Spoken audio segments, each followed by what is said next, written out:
He was just an old man in a cafeteria until a young Navy SEAL spotted a tattoo that unlocked a 50-year-old secret mission the government never wanted revealed. Walter Dandridge didn't expect to be seen that day. Not really. Not in the way that mattered. He was just another old man in a veterans center in Norfolk, Virginia, one of many. He sat at the far end of the cafeteria, just like always. Same table, same chair.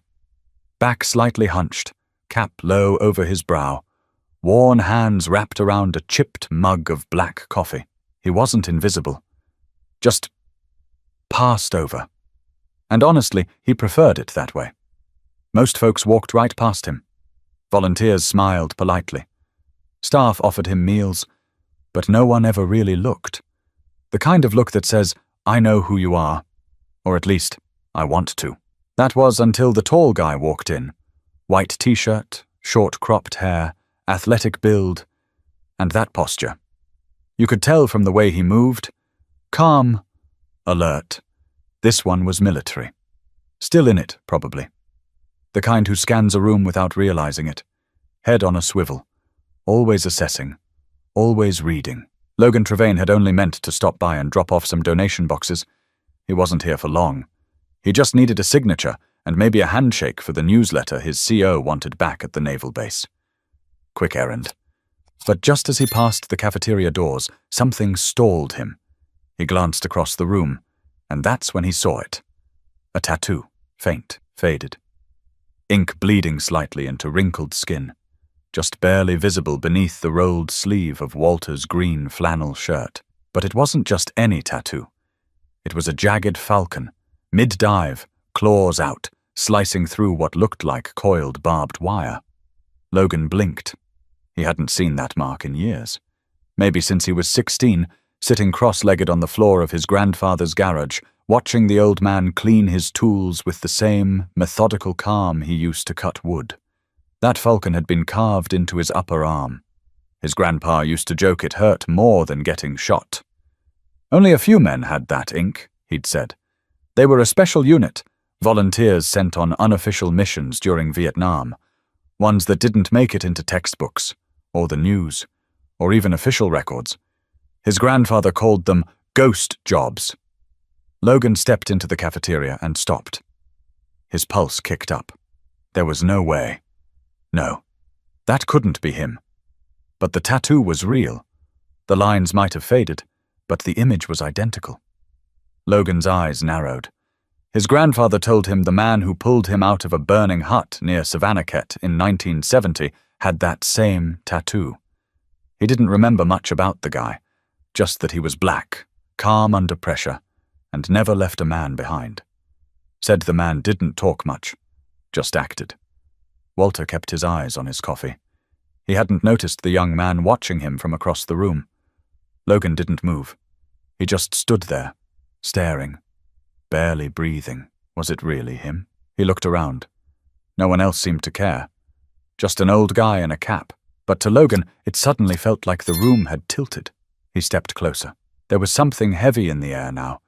The kind of weight you feel when you're about to cross a line between story and truth. "Excuse me, sir," Logan said quietly. Walter looked up, eyes sharp but tired. He didn't smile, just gave the kind of nod that says, "What do you need?" Logan pointed gently toward the tattoo. "That falcon. Is that from Recon Viper 1? Walter's hand stilled. He set the mug down, slow. He didn't speak right away. Instead, his eyes narrowed. Just slightly. The name hadn't been said out loud in decades. Finally, he muttered, "Where'd you hear that?" Logan took a seat across from him without waiting to be asked. "My grandfather. Died 6 years ago. He was in Laos, 70. He told me about a man who dragged him out of a fire. Had that same tattoo." Walter stared. His shoulders didn't move, but something behind his eyes did. A flicker, like a drawer creaking open after years of being stuck shut. "You got a name?" he asked. "Logan Trevane." A long pause. Then Walter said something Logan would never forget. "Your grandfather was Earl Trevane?" Logan nodded. "Yes, sir." Walter exhaled. Deep, like something he'd been holding in for years had finally escaped. "Thought he died in that fire." he said, more to himself than to Logan. Didn't think he made it out. But Walter hadn't told the whole story yet, not even close. Walter didn't talk much about the war, not because he'd forgotten. Quite the opposite. Some things, once seen, never leave you. They carve themselves in quiet corners of the mind, like that falcon tattoo, forever inked in his skin, whether others noticed or not. But Logan Trevane wasn't just anyone. He was Earl's grandson. And Earl Trevane wasn't just another soldier. Walter leaned back in his chair, his fingers brushing lightly over the tattoo. For a second, it looked like he might not say anything else, like he'd closed the door that had just creaked open, but then he spoke. "I remember the smell before anything else," he began. "Wet jungle. Mud, diesel, smoke." Logan leaned forward, listening. "Laos was hell," Walter continued. "People talk about Vietnam, but some of the worst stuff happened across the border. Off the books. We weren't even supposed to be there." His voice was low, gravelly, but steady. Not dramatic. Just honest. "We were inserted northeast of Savannah-Ket. Recon Viper 1. Small unit. 6 of us. Dropped in, no backup, no extraction plan. Our job was to confirm movement, find the supply caches, report back. But we never made it to extraction." Logan nodded slowly. He'd heard bits of this before, but never like this. Never from someone who'd actually been there. "Got ambushed near the tree line," Walter said. "One of ours stepped on a tripwire. Everything went up. Sounded like the earth cracked open. Earl was thrown into a hut, hit his head on the way down. By the time I got to him, the whole damn place was burning." Walter paused. His lips tightened, eyes flicking somewhere far away. "Flames licking the thatch. Screams everywhere. Couldn't hear much. Just ringing. I thought I was already dead. But then I saw his hand. Just his fingers, poking out from under a broken beam." Logan swallowed, his throat dry. "You pulled him out," he said quietly. "I tried," Walter said. "The beam was heavy. Fire was all around us. My uniform caught. I remember thinking, this is it. But somehow I got him loose. Threw him on my back. Ran until my legs gave out. We both collapsed near a ravine. I covered us in mud. Hid there for hours. Then what happened?" Walter shrugged. "Waited for dark. Found a stream. Followed it for 3 days. Finally made contact with an extraction team. He was half-conscious, moaning. I thought he wasn't going to make it." Logan nodded again. His chest felt tight. "He did," he said. "He came home. Got married. Had my dad. Raised me." Walter didn't say anything at first. Just looked down at his mug. Then, with a tired smile, he said, "That's good. I never knew." Logan exhaled. "He talked about you a few times," he said. "Said he never knew your name. Just remembered you had that tattoo. Said if he ever saw that falcon again, he'd know it was you." Walter chuckled softly. "That old thing?" "Yeah," Logan said. Funny how something that small could carry so much. They sat in silence for a moment. Then Logan asked, "Why didn't you tell anyone? About the mission? About what you did?" Walter looked up. "Would they have listened?" he asked. "A black soldier? Telling stories about a war we weren't even supposed to be in? We came home to silence, son. Silence and spit. You learn to keep your mouth shut." Logan's jaw clenched. "That's not right." "No, it's not," Walter said. "But it's how it was." But Logan couldn't shake the feeling that this story wasn't just about the past. Something about it still hadn't come full circle. Logan didn't usually get emotional. The training hammered that out of him early. Control the breathing, quiet the heart, stay present. But sitting across from Walter Dandridge, something inside him stirred. It wasn't just the story or the tattoo. It was the man. The way he spoke like he wasn't trying to impress anyone. No polished speech, no dramatic pauses, just truth, stripped down and still standing. "You ever think about reaching out?" Logan asked. "To him, I mean, my grandfather?" Walter hesitated, then gave a dry laugh, shaking his head. "Didn't know where to start. Didn't even know if he made it out until now. Men like us, we don't leave a trail. We disappear after the fight." Logan leaned forward. "But you didn't disappear. You saved him." Walter glanced at him, not with pride, but with the weariness of someone who'd carried that moment longer than anyone realized. I did what I had to, what I'd want someone to do for me. The room around them buzzed with quiet conversation, trays clinking, a television playing some daytime court show in the corner. But for Logan, all of that faded. You still live around here? He asked. Walter shrugged. Near Portsmouth. 1 bedroom. Been there 20 years. Drive a '92 Buick that still runs if I sweet-talk it. Logan cracked a smile. You married? Walter's expression turned distant. Once. Long time ago. Didn't last. She wanted someone who could sit still. I wasn't done moving yet. Logan nodded. Any kids? Nope, Walter said, then paused. Not that I know of. There was a pause between them. Then Logan, looking at the tattoo again, asked, What made you get that, the falcon? Walter didn't answer immediately. Then he said, We were the last of our kind. That unit didn't exist on paper. We needed something to market, something to remind us who we were, if we ever forgot. And the barbed wire. Means you made it out. Walter said, But not clean. That stuck with Logan. Your story deserves to be told, he said, voice firm now. Not just to me, to people. Vets, kids, everyone. Walter raised an eyebrow. And what exactly would I say? Exactly what you just told me, Logan said. But louder. Walter gave him a look, part skeptical, part amused. You trying to be my publicist now? No, Logan said. Just someone who thinks the truth matters. Walter sat back. Something unreadable passed through his face. He looked around the room. The posters on the wall, the forgotten medals in the display case, the faces that passed him every day without really seeing him. Then he said, I told that story one time before. Logan straightened. Yeah? Back in '73, to a VA official. Figured it was time. Thought maybe they'd honor the team. But the guy didn't write anything down, just nodded along like I was making it up. Few weeks later, I got a form letter in the mail. Unable to verify your service under designated operation codes. That was it. Logan clenched his jaw. That's bull. Walter cut him off. That's how it was.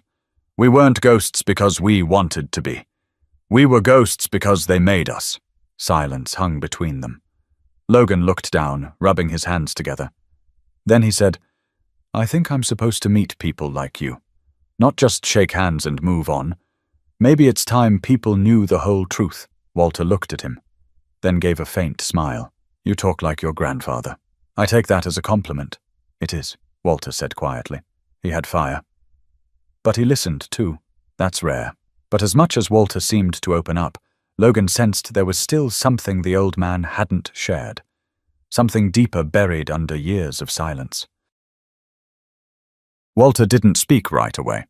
He took a breath through his nose and stared into the steam of his coffee like he was reading something only he could see. Then, with a quiet shift in his tone, he said, There's more to what happened that night. More than I ever told anyone. Not even your grandfather. Logan leaned in. He didn't say anything, just waited. It was July. Rain season, Walter began. We were 8 clicks off the trail, about 2 miles south of the Bolaven Plateau. Tall grass, slick hills, heat so thick you could chew it. Recon Viper 1 had been inserted 6 days prior. Supplies were running low, tempers shorter. He paused, flexing his fingers like he could still feel the weight of the M16 in his hands. There were 6 of us. Me, Spence, Ortega, Juno, Red, and your grandfather. Earl was the radio man, but he could fight like hell. Spence led us. Sharp guy, no nonsense. The rest of us were tired, bruised up, but alert. Walter's voice had settled into a rhythm now, like he wasn't talking to Logan anymore, but to the memory itself. We found what we came for. 2 trucks parked under a tarp covered in ferns, ammo crates stacked chest high, and a single village built around it. No more than 20 people, mostly women and children, maybe 1 or 2 young men. We weren't supposed to engage, just report. But someone must have seen us, because not an hour later they came. Who? Logan asked.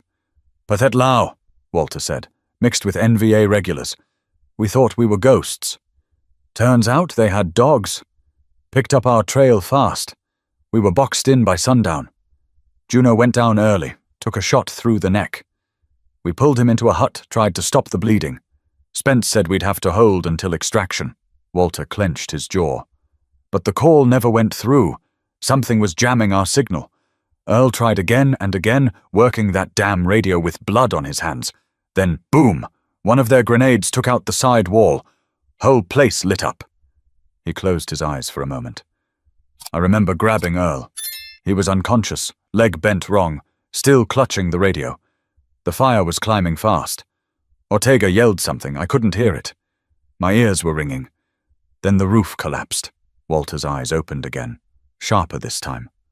I should have left him. That's what training tells you. Save yourself. But something in me wouldn't. I dug through what was left of the wall, grabbed him by his vest and crawled out. Everything after that was a blur. Flames, bullets, screams. I ran blind. Don't even know how I didn't get hit. I just ran. He glanced at Logan. I didn't even check if he was breathing until hours later. Logan's throat tightened. You saved him. That's all that matters. Walter gave a tired smile. Maybe. But the part I never said, the rest of our team, they didn't make it. Logan's face dropped. I thought Spence was right behind me. Thought Red got out too. But the ravine, only me and Earl made it down. I waited 3 days before help came. Every hour I thought they'd find us. But no one did. Did you ever get closure? Logan asked. Walter shook his head. Closure's something people made up to sell books. You survive. You carry. You learn how to walk with ghosts. Logan didn't know what to say to that. He felt the weight of every word, like he'd been handed a memory not his own, but one he was meant to protect. Walter leaned forward now, speaking low. There's a file. Hidden in my place. A field map, some dog tags, one of Red's letters he never mailed. Been sitting there for decades. Never knew what to do with it. Maybe it's time someone else held it. Logan didn't move. He just said, I'll take care of it, I swear. Walter looked at him, then gave a single nod. Then maybe all that running wasn't for nothing. But even as Walter handed over that piece of the past, Logan knew something wasn't sitting right, because someone, somewhere, had kept that mission buried for a reason. Walter sat back, shoulders heavy, as if speaking those words had cost him more than any firefight ever had. Logan stayed quiet. He didn't want to fill the space with noise. He wanted to understand the silence, to feel it. I came back stateside in August of '70, Walter said after a long pause. Flew into Travis Air Force Base. No fanfare.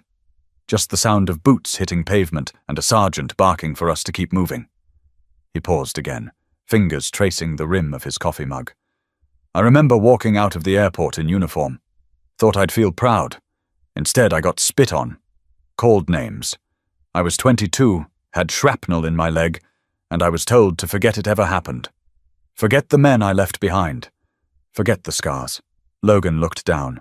He'd heard stories like that before, but hearing them directly, from someone sitting 2 feet away, was different. You tried to report what happened? He asked. I did. Walter nodded. Went to a guy at the VA in Baltimore, showed him the field map, the tags, told him everything, names, coordinates, the whole timeline. And? He said my file had redactions, told me the mission didn't exist, that the paperwork I had didn't match any official OP, told me I must have confused details, said it was best not to push it. Walter gave a bitter laugh. I wasn't confused. I was erased. The words hung in the air. Sharp. Final. They called us ghost teams for a reason, he added. When things went south, they burned the paper trail, but those ghosts still breathe. They age. They carry. Logan's voice was tight. They just left you to rot? Walter shrugged. Some of the guys ended up in jail. Others vanished. I tried to get a job with the Postal Service. Turned down twice. Didn't pass the background check. No one ever said why. My military ID didn't mean anything. Because you were black, Logan said. Walter didn't respond right away. Then slowly. Part of it, yeah. The other part was the mission. They didn't want questions.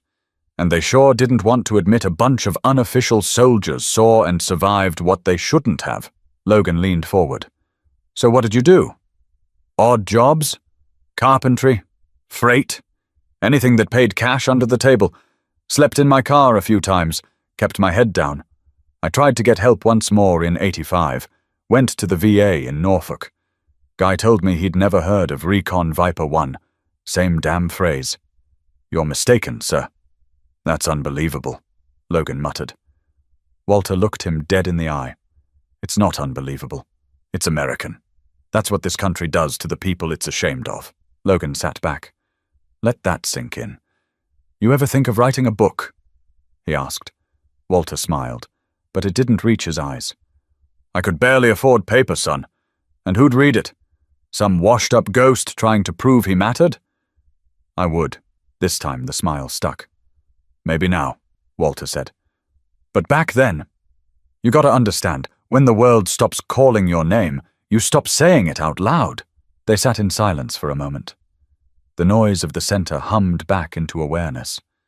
Forks on plates. Someone laughing at a card game. Life going on, even as truth sat across from it, nearly forgotten. You ever miss the team? Logan asked. Walter's eyes clouded again. Every damn day, he said. They were my brothers, even when we didn't talk, even when we fought. I still remember Ortega's laugh, Juno's crooked grin, and Spence. He had a way of staring off like he saw something the rest of us didn't. I think about them more now than I did back then. Why now? Because I'm almost done. And they never got to be old. They stayed 22, frozen. But Logan wasn't ready to let those memories die, not if there was a way to make the world finally listen. Walter didn't look like a man chasing redemption. He looked like someone who had accepted what the world handed him and found a way to keep standing. But to Logan, that wasn't enough. Not after everything he'd just heard. You know, Logan said, breaking the quiet between them. I've done 2 deployments. Afghanistan, Syria. I've seen combat, I've lost people, but I've never been erased. I get medals mailed to my house. People call me a hero at airports. Walter gave a short, almost sad chuckle. That's the difference 50 years makes, huh? I guess, Logan said. But sometimes I wonder if we just traded one kind of war for another. Walter's gaze lifted. What do you mean? I mean, Logan began. You fought overseas and came back to a country that wouldn't claim you. I fight overseas and come back to a country that only wants the story, not the truth. People love us when we're in uniform, but they stop listening when we take it off. Walter raised his brows, surprised. Didn't expect that from someone your age. I didn't either, Logan admitted. Not until I saw how fast people forget. My buddy Cole lost both his legs in a roadside blast. 2 weeks after we got home, he applied for disability. Got denied. Told he wasn't eligible because the injury happened during a classified op. Walter's face didn't change, but his eyes showed recognition. Sound familiar? Exactly, Logan said. It's like the stories get used up and then they throw away the people who lived them. Walter took a breath. You think it's going to change? I don't know, Logan said honestly. But I do know this. If we stop talking, it never will. Walter nodded slowly, thoughtfully. You know what's wild? He said. I spent decades thinking no one cared, and now here you are, sitting in front of me, knowing more about that night than anyone's ever asked me in 50 years. That's because I grew up with your story, Logan replied. My grandfather talked about you like a ghost that saved him, like some figure in a legend. And then I walk into this building and see a man drinking cold coffee alone, and I realize ghosts get old too. That made Walter smile for real. I'm not a hero, Logan. I panicked that night. I didn't think. I just moved. That's the part that makes it heroic, Logan said. You didn't think about being remembered. You just did it. Walter looked down, shaking his head gently. And yet, here I am, still wondering if it mattered. It did, Logan said. You saved a man who started a family, who raised a kid, who gave me a name. You mattered more than you'll ever know. Walter stared at him. For a moment he looked like he might say something. Instead, He just let out a breath he'd been holding far too long. "You know what I remember most from that night?" he asked. "What?" "Right after we crossed the ravine, I was lying in the mud with your grandfather half-conscious beside me. He opened one eye and whispered, 'Tell me I'm not dead.' And I said, 'If we're both dead, this is a terrible afterlife.' He laughed. Barely. But he laughed. First sound I'd heard from him since the explosion.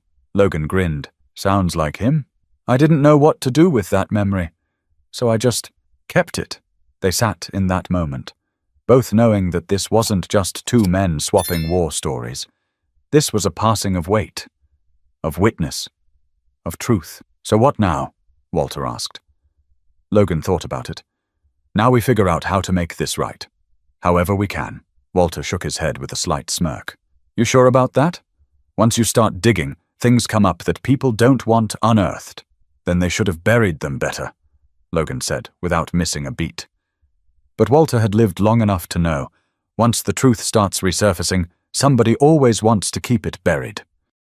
The next time Logan visited Walter, it wasn't for coffee or conversation. He came with a folder. Manila. Thick. Stuffed with printouts, photos, and military documents, some declassified, some not. Logan laid it on the table between them like he was setting down a live grenade. "I did some digging," he said. "Made a few calls. Spoke to a retired colonel I trained under. Had connections in the archives. Took some work, but I found it." Walter didn't touch the folder. Just looked at it. "What exactly am I looking at?" "Proof," Logan said. "Your unit. Recon Viper 1. They said it didn't exist, but I found a reference in a suppressed file tied to Operation Striker Watch. The coordinates match the ones on your map. Even found a blurred-out photo from a recon drone, 6 figures moving through the jungle. No names, but 6. Walter leaned back, eyes narrowed. "They buried it deep." "Yeah," Logan nodded. "Almost too deep." He opened the folder. Inside were grainy images, old memos with red stamps, fragments of radio logs. But the one thing Walter couldn't take his eyes off of was a photo. An aerial shot from July 12, 1970. Blurry as hell, but just enough detail to see a clearing. A hut on fire, and what looked like 2 men crawling toward the tree line. Walter stared at it for a long time. "I know that tree," he said. Logan waited. "I remember the curve of the trunk. It bent sideways like it was trying to get away from something." He looked up, voice lower now. "Why are you doing this, Logan?" "Because if this were my grandfather sitting here, still breathing, I'd want someone to do the same." Walter gave a long, tired smile. "You got his heart. That's for sure." Logan continued. "I submitted a recommendation. For a medal.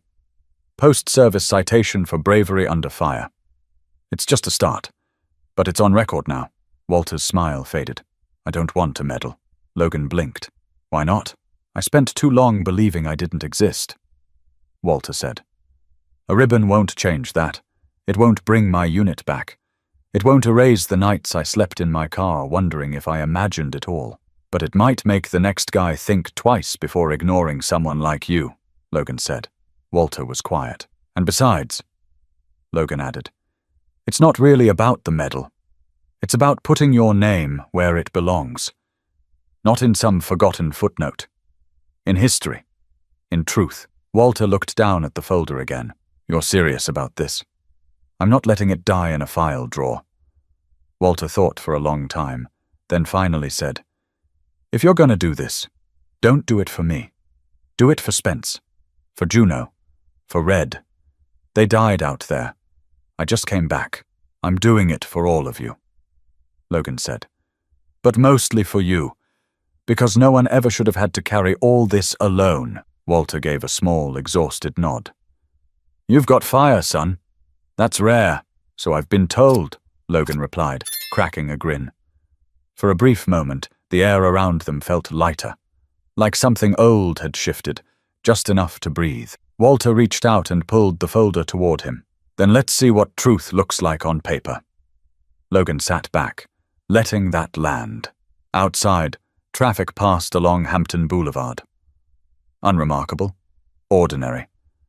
But inside that room, something had just changed. Maybe not for the world, but for one man who had been waiting a lifetime to be seen. But neither of them knew that the truth they'd stirred up was about to draw attention from people who had worked hard to keep it buried. When Logan walked into the Veterans Center a week later, something felt different. He wasn't alone this time. Behind him came two men from the Naval Historical Center in Washington, a woman from the Pentagon's POW/MIA accounting agency, and an independent journalist named Clara Reyes, who'd been quietly researching lost operations from the Vietnam era for the past 12 years. Word had spread. Carefully, quietly, and only to those who had reason to care. Logan had made sure of that. Walter was in his usual seat, sipping coffee like always. But when he saw Logan walk in with a folder under one arm and government types in tow, his eyes narrowed. "What the hell is this?" he muttered. Logan didn't smile. He just pulled out the chair across from Walter and said, "They're here for your story, and they're not here to silence it." Walter's hands tensed around the mug. "I didn't ask for this." "I know," Logan replied calmly. "But the world needs to hear it anyway." Clara stepped forward gently. She laid a recorder on the table and asked softly, "Mr. Dandridge, would you let me listen?" Walter looked at her for a long time. Then slowly, very slowly, he set down his coffee. He didn't speak right away, just nodded once. And the room seemed to pause. The cafeteria, always busy with staff, moving trays, and old men shouting over card games, grew quiet. Not because someone yelled, "Attention," but because something was happening. Something real. Logan stood nearby, arms crossed, eyes locked on Walter. And then Walter began to speak. He told them everything. Not with dramatic pauses or polished language, just with the plain weight of truth. He spoke of the mud, the stench, the sweat-soaked fear in Laos. He named the men. Spence, Ortega, Juno, Red, and how they fought with nothing but grit and bad luck. He described the ambush, the fire, Earl's unconscious body over his shoulder, the 3 days without food, and the silence that followed once they made it out. And then, the betrayal, the denial, the letter that said he didn't exist. No one interrupted him. Clara wiped her eyes once. The woman from the Pentagon took notes the entire time, jaw clenched, not saying a word. The two men from the Naval Historical Center exchanged glances more than once, but neither of them moved until Walter was done. When he finished, there was nothing left to say. Logan finally stepped forward, placing something on the table. It was a wooden box, simple, clean. And inside, an engraved plaque and a service ribbon with a citation tucked behind it. Unofficial, yes, but real. Walter looked at it like it didn't belong to him. "What's this?" "A recognition," Logan said. "Not from Congress, not from the VA, but from the people who heard you and believe you." Walter ran his fingers over the brass plaque. The name on it. Sergeant Walter Dandridge, Recon Viper 1. "Someone's gonna raise hell over this," Walter muttered. "Let them," Logan said. "They had 50 years to speak. It's your turn now." The people in the room clapped. Not a standing ovation. Not loud, just a quiet, heartfelt sound that meant more than medals ever could. And for a second, just one, Walter allowed himself to lean back, close his eyes, and feel it. Not the honor, not the applause, the recognition. After all this time, someone had listened. Later that day, as the group began to pack up, Clara leaned in and said, "We're doing a write-up, a full article, front page of the Historical Review. Your team's getting a proper place in the record." Walter just nodded. But as Logan turned to leave, Walter stopped him. "Hey," Logan turned. "You were right," Walter said. "Sometimes truth matters more than silence." Logan gave a half smile. "You gonna be okay?" Walter shrugged. "Guess I'll find out." But as Logan stepped outside into the sun, he knew this wasn't the end of the story, just the start of a truth that could finally breathe. Walter didn't go back to being invisible after that day. He still sat at the same table every morning, Same cap, same coffee. But something had shifted. People started stopping by, not to pity him or patronize him, just to ask questions. Listen, sit with him like his presence meant something more than a check mark on a roll sheet. One of the younger volunteers, Jared, maybe 24, started bringing in his tape recorder, said he wanted to preserve first-hand stories. Walter didn't correct him. He just talked. Some days it was about the jungle. Some days it was about his Buick refusing to start. But either way, people listened, and for the first time in a long time, Walter Dandridge felt real. Not remembered, not celebrated. Real. The story Clara published ran in the National Veterans Historical Review and then got picked up by 2 local Virginia papers. Within a month, there was a petition online calling for a posthumous unit citation for Recon Viper 1. Logan shared it with his SEAL community. It spread like wildfire. More surprising? 2 retired colonels and a former CIA analyst signed it. Walter read the names out loud when Logan showed him. "Would you look at that?" he said. Some ghosts still carry pens. Then came the letters, from families who lost loved ones in that part of Laos, from grandchildren whose fathers served and never spoke a word about it, from strangers who read the article and felt something stir deep in their chests, an ache they couldn't explain. One envelope came from Montana. Inside was a photograph of a man standing in front of a rusted-out barn, arm around a little girl. On the back, Red's brother. "He talked about you once." Walter didn't cry, but he kept the photo in his front shirt pocket for a week. Logan visited every few days now, not just to talk, but to plan. He had a bigger idea. Something public. A memorial, maybe. Something to carve their names in stone the way the government never had. But Walter wasn't sure. "We were meant to disappear," he said one afternoon. "Yeah," Logan answered. "And look how that turned out." The old man chuckled. One afternoon, Logan asked, "What do you think your teammates would say if they saw all this now?" Walter didn't hesitate. "They'd probably give me hell for talking so much." Then, more quietly, "But I think they'd be glad someone remembered." The falcon tattoo on his arm had faded with time. The ink was blue-gray now, edges soft. But one day, Logan brought in an artist, a vet himself, trained in restorative ink. With Walter's permission, he carefully touched it up, sharpening the falcon's wings, redoing the barbed wire to match the original sketch Walter still had folded in his wallet. When it was done, Walter stared at it in the mirror for a long time. "Looks like it's ready to fly again," he said. "You never stopped flying," Logan replied. A month later, Walter spoke at a school in Chesapeake. Middle schoolers. Most of them had never heard of Laos. One girl asked if it was like a superhero mission. Walter smiled and said, "No, superheroes get to go home with a parade. We just made sure each other got out alive." When he left, 3 of the teachers hugged him. That night, Logan called him, just to check in. "You know," Walter said, "if your grandfather were here, I think he'd be proud of the way you carry the story." "I'm just following his map," Logan said. Walter didn't answer right away. Then, in a voice steady and warm, he said, "You turned a ghost into a man again."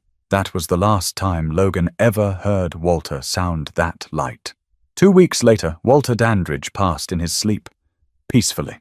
No hospital, just his old Buick parked outside and a radio playing jazz low in the background. The tattoo on his arm was still sharp. Logan organized the memorial himself. No flag-draped drama, just a small plaque at the Veterans Center near the tree where Walter liked to sit. Beneath it, engraved, "Sergeant Walter Dandridge. He carried those who couldn't and remembered those no one would." And next to that, etched small but forever, a falcon diving through wire. Let this be your reminder. The stories that shape us often live in the quietest people. All they need is someone to ask, someone to care. If this story moved you, subscribe to the channel. These stories deserve to be heard.